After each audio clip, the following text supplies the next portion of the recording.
Le chef d'état-major des armées français parle de l'Afrique, parle du Sahel, parle du Mali. Je vais vous laisser écouter cette vidéo. Ouvrez bien vos oreilles. Je vous invite à partager tous les Africains que vous connaissez. Il n'y a que moi qui peux vous publier ce genre de vidéos. Personne d'autre ne va partir vous chercher ça. Je vous invite à partager, même les autorités si vous connaissez. Partagez et commentez. C'est très important. Regardez cette vidéo. En Afrique aujourd'hui, sur l'Afrique proche, on a naturellement toutes les conséquences du réchauffement climatique et tous les différentiels économiques qui font que la pression migratoire, les défis climatiques, les catastrophes naturelles vont se poursuivre et vont provoquer des éléments qui peuvent déstabiliser des États et induire des crises régionales potentiellement plus larges. Deuxième phénomène,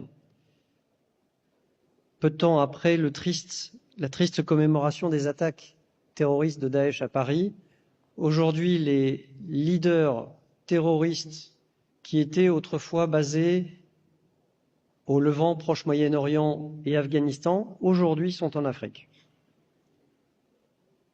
Une Afrique dans laquelle le Sahara est profondément déstabilisé, avec de nombreuses juntes qui sont arrivées au pouvoir, qui n'arrivent pas à stabiliser la sécurité dans leur pays.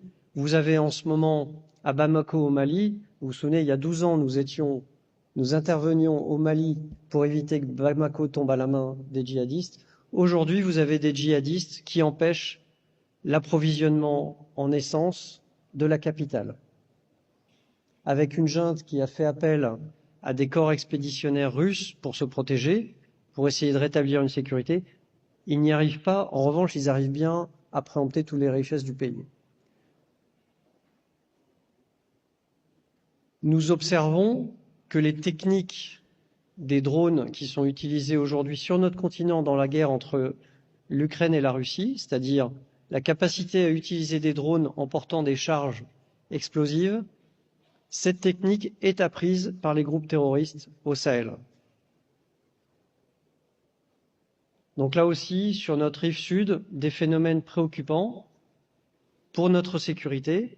Aujourd'hui, on n'a pas eu d'attaque préparée et organisée depuis le continent africain, mais il y a une évolution préoccupante des groupes terroristes, de leur emprise sur des régions entières. Et aujourd'hui, la pression s'exerce sur les pays côtiers de l'Afrique, niveau atlantique. Et on sait qu'on a aussi un problème sur la corne est de l'Afrique.